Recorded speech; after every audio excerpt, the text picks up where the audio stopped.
Wonderful. Welcome, everyone. We are here today with PAD's accredited facility dog team, Pat and Orca. And Orca is kind of snoozing behind the scenes right now. If you are joining us on Facebook Live, feel free to ask questions of us by just commenting on the Facebook Live in the comment section. If you're here with us on Zoom, you can ask questions by clicking the Q&A button, or if you want, you can also, use the chat function just to tell us where you're tuning in from. But if you're watching us on Facebook Live, tell us in the comments right now where you're joining us from as we kind of get going here. And I just realized I failed to introduce myself. So I'm Tara, PADS's communication manager. Also one of PADS's service dog clients.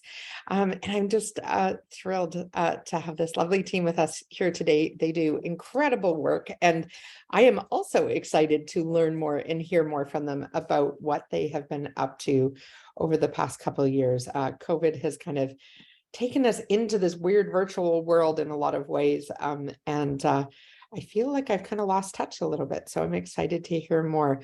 So Pat, thank you so much for being here. Tell us a little bit about you and how you came to be a PADS client. Oh, thank you.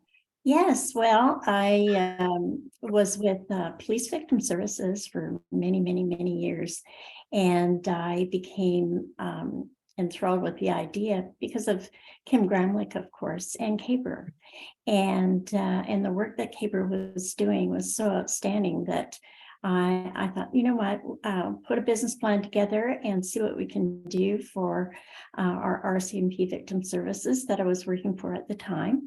And oh my gosh, 2.5 years later, it took forever. It seemed like every day was long.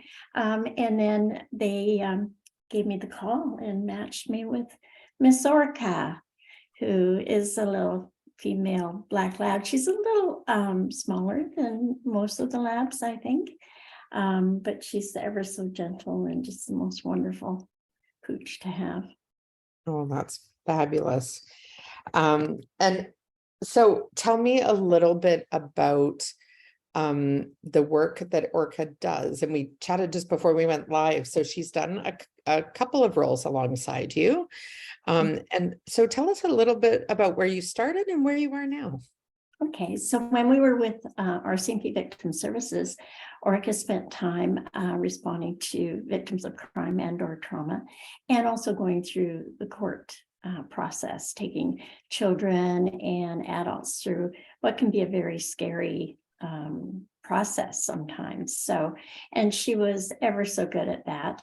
And I left Victim Services, gosh, 4 years ago now. I'm going to be going into my 5th year here pretty quick to join the Provincial Overdose mobile response team. I had moved into management, and as much as I loved fighting for my staff and making sure they had what they need to work and also being able to use Orca, found that I just really wanted to work frontline again and be able to go directly and deal with people rather than paper. So she, thank heavens, was able to come along with me.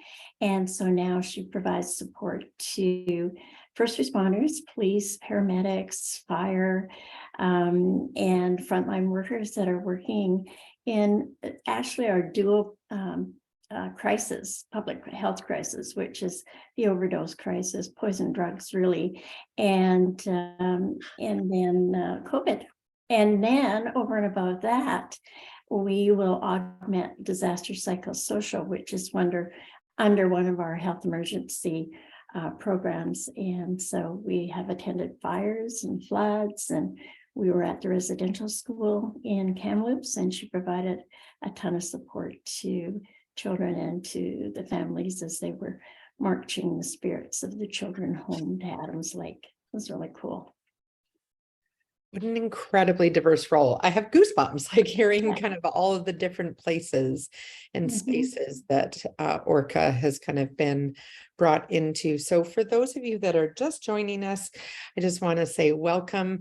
If you are watching us on Facebook Live and you have any questions for Pat or for me about Pat's program or about the work that Orca does, please feel free to type them into the comment section on Facebook Live, or if you're watching on Zoom, you can add them to the Q&A box. So with that, tell us a little bit about what an average day looks like for you and Orca right now in terms of your role. Well, I can tell you about today, which is like many, many other days. Started off doing paperwork this morning, and so she was having a relaxing time. We were out yesterday afternoon to do a critical incident stress debriefing with a group of folks in supportive housing who had lost an individual. And this afternoon, we will be going into North Surrey and working there and doing another debrief. And what Orca will be doing is going to each person in that debrief and providing them support, and probably zeroing in on one or two people that she believes probably needs a little more than the others. So yeah, so that's kind of what our day looks like. But we could, you could find us here in Surrey at any given point in time, or in Port Alberni or Duncan or Kamloops or Prince George. We are all over the place. So we do travel, and because we are a provincial team, which is really cool. That's amazing. And tell us a little bit about Orca. What is she like? What is her personality like? I know you just touched on how she'll go into the room and kind of zero in on folks need a little extra support from her. But yeah, you know, I know each one of our AFDs is a little bit different. Some of them are a little spunky or silly, and some are very, very, very chill. And so tell us a little bit about Orca. What is she like, and how does that play into her work?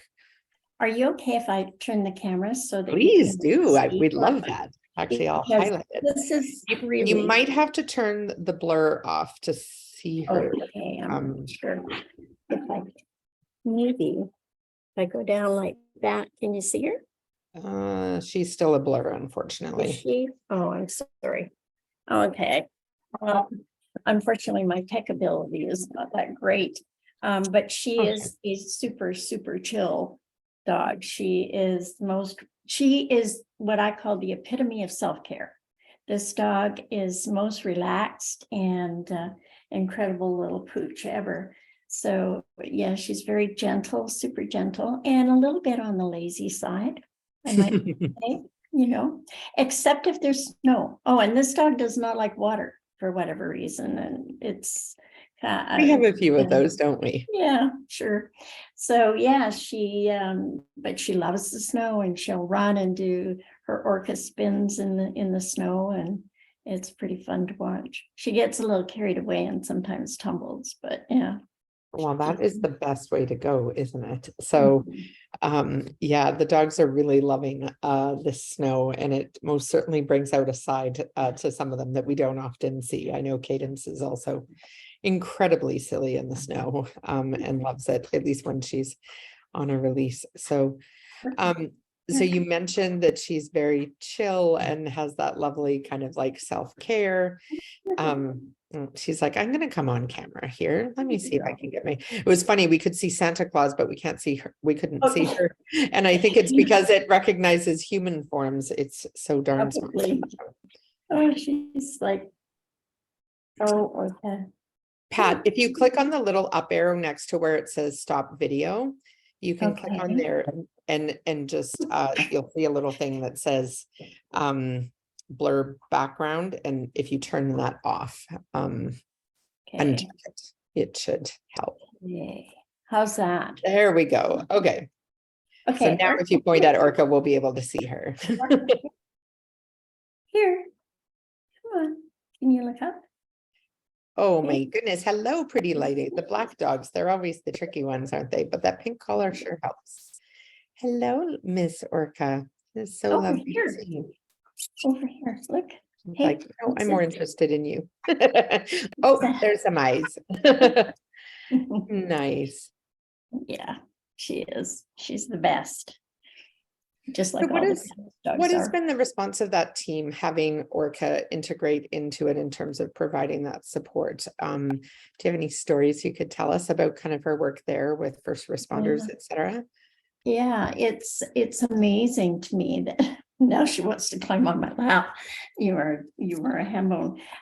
It's amazing to me, as stoic as first responders, particularly can be.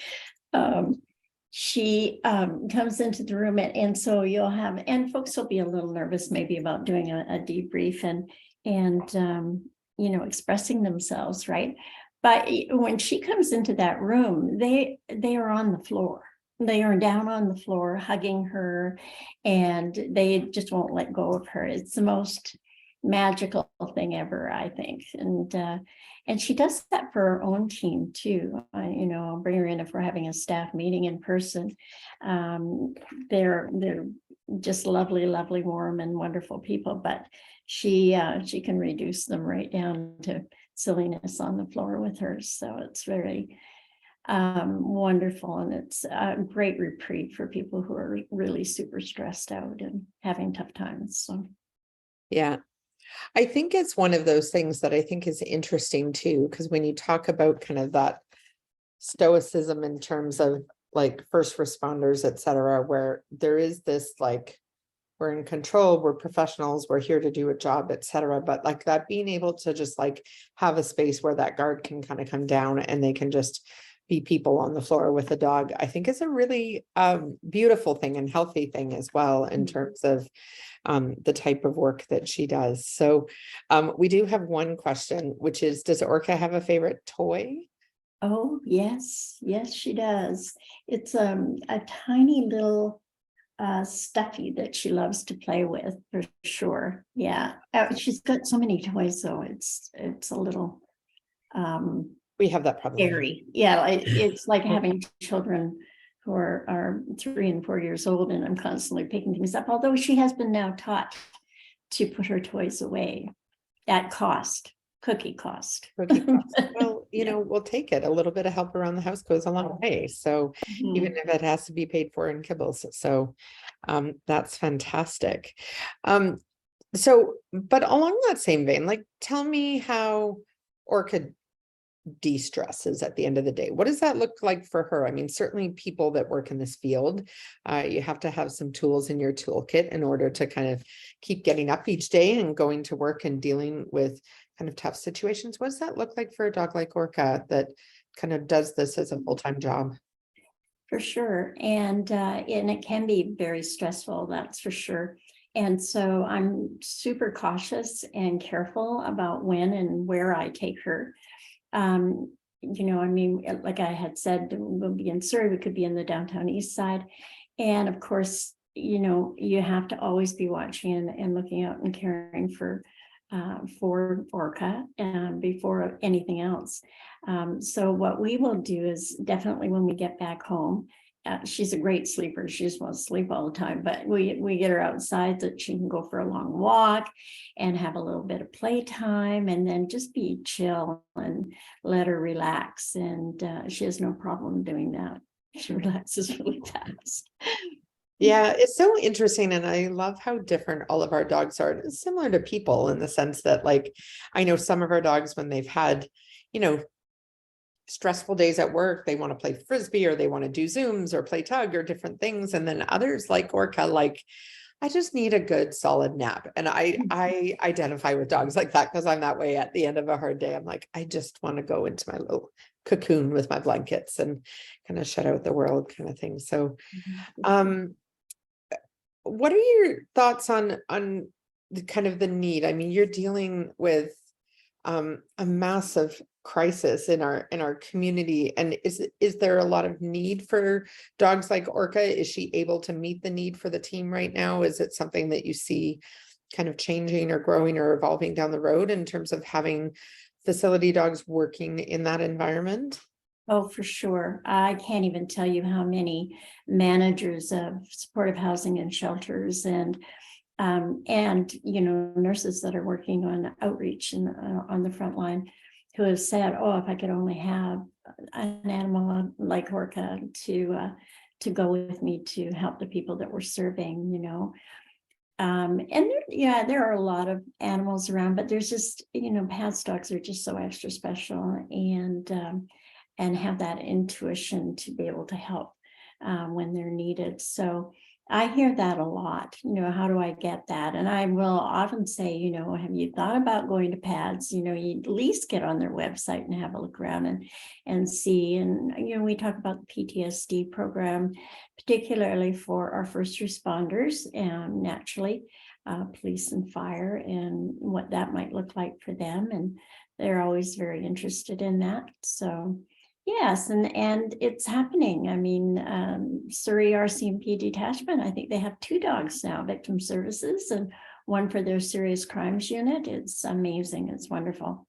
And so Orca and I used to go there, and we'd go through the operations center, and we'd spend some time with the officers, as well as in telecoms, and they found a great relief from that. So now they've gone ahead, they've gone to PADS, they have their own dog there now, and I think it's going really, really well for them. It's super.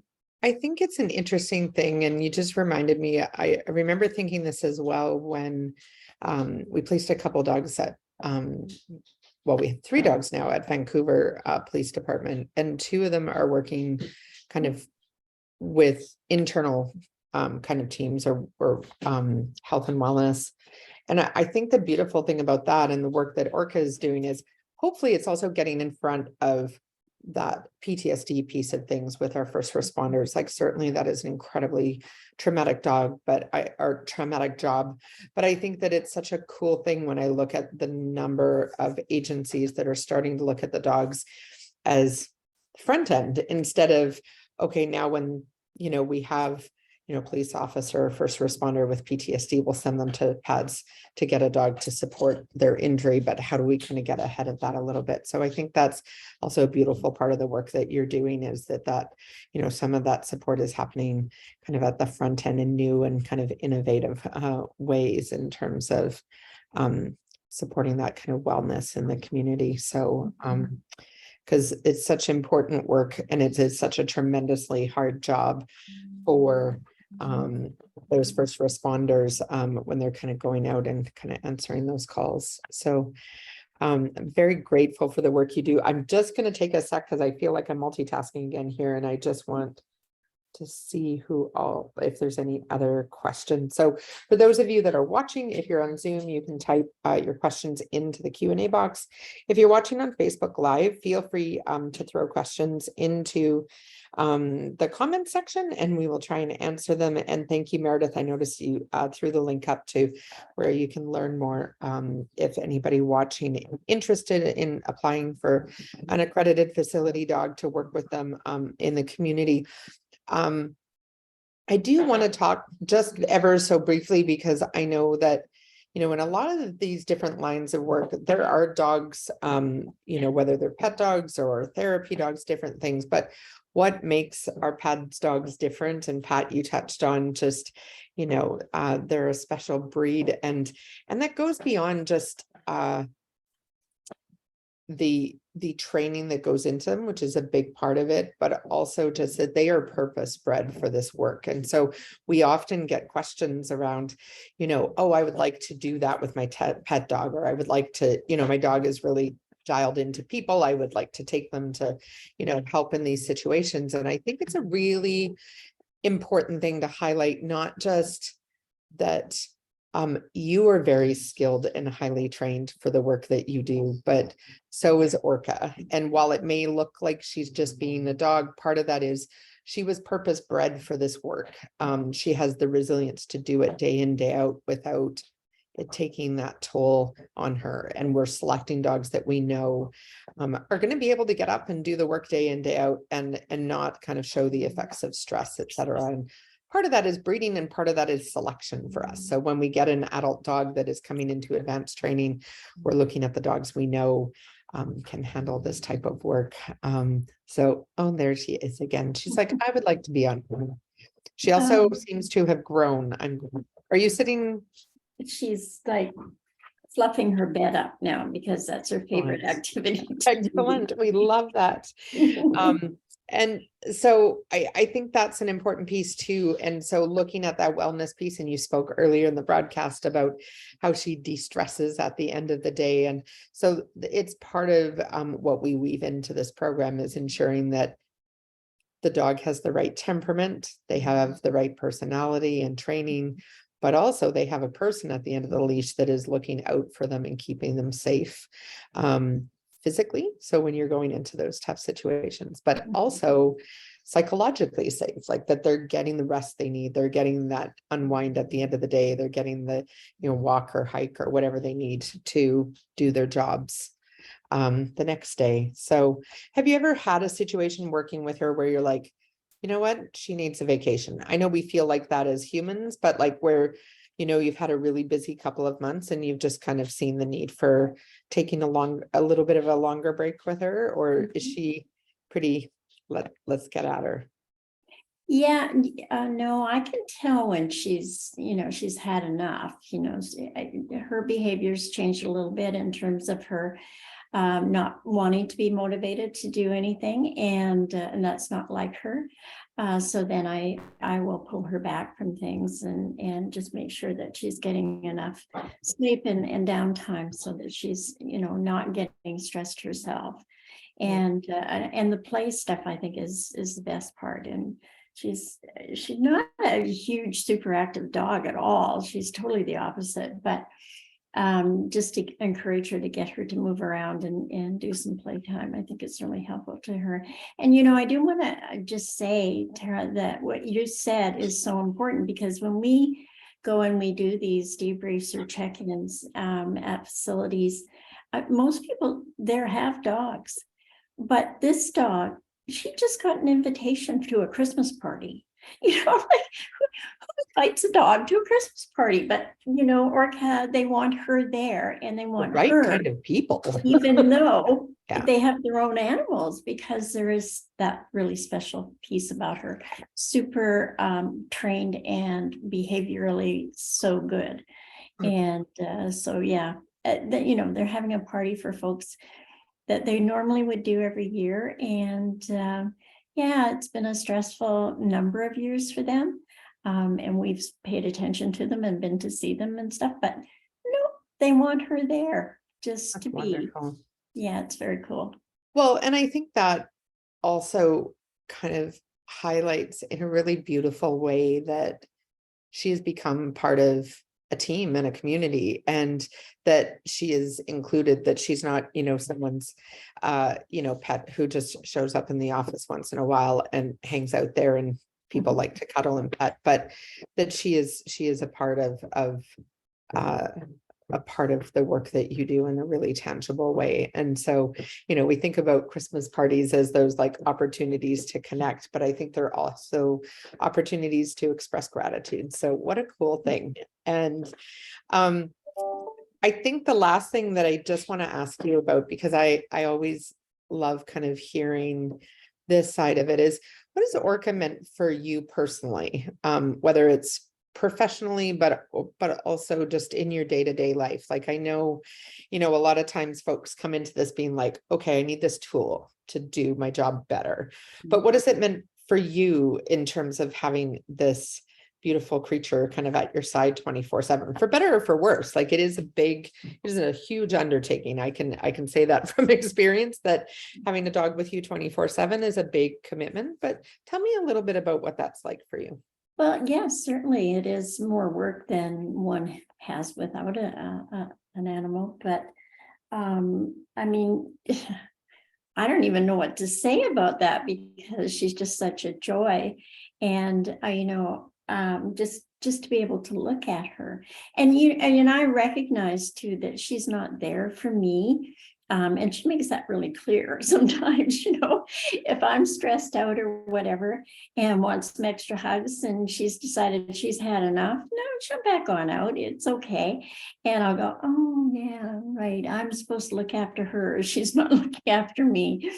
And it's a little wake up call to say, hey, get your rear into gear and make sure that she's getting what she needs. But I think when I first got her, first of all, I was terrified that I would make a mistake or do something wrong.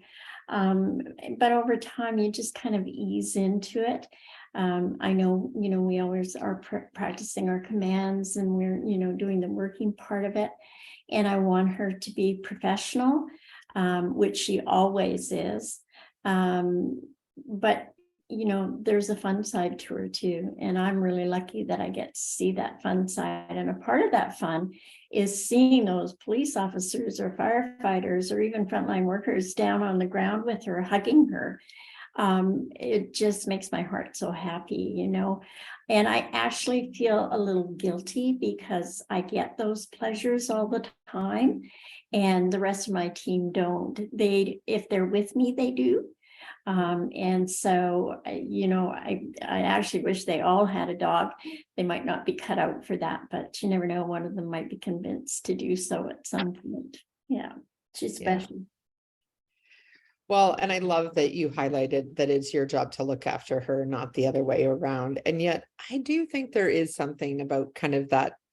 There's a little bit of like that symbiotic kind of relationship of like, it's lovely to see a working dog that knows their role and why they're there, and that the needs of the people in the room are greater than the needs of the human at the end of the leash. And that's really how we identify our AFDs, that they're like, okay, this is my human, but they don't need me. These other people, like I need to figure out who in the room needs me. And so that's just a lovely testament to she is the right dog for the job. But I also think that it's quite lovely that you get to enjoy those fun moments with her as well, because you certainly also do a very hard job every day.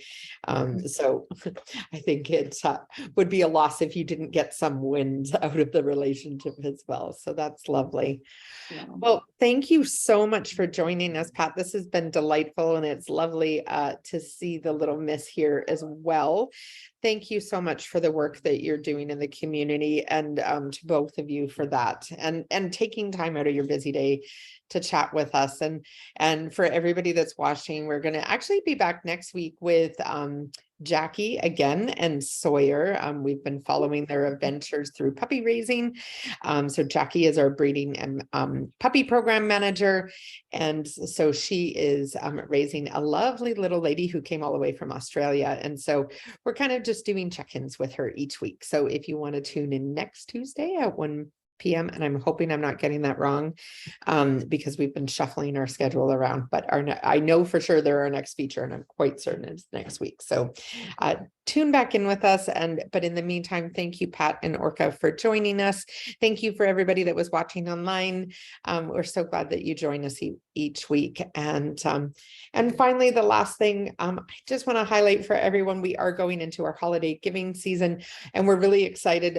We've had a lot of requests over the years for e-cards that people can send people, and those are live on our website right now. So if you want to send a gift to that hard to shop for person, we've got some lovely cards. And I bring this up in particular today because Orca is on one of them. So it's a very lovely photo of her telling her secrets to Santa. So if you are looking for a special gift for someone, go check that out. So thanks so much, Pat, and we will talk to you soon. Thanks, Tara. Thanks for the opportunity. Oh, thank you. Take care. Bye. Bye.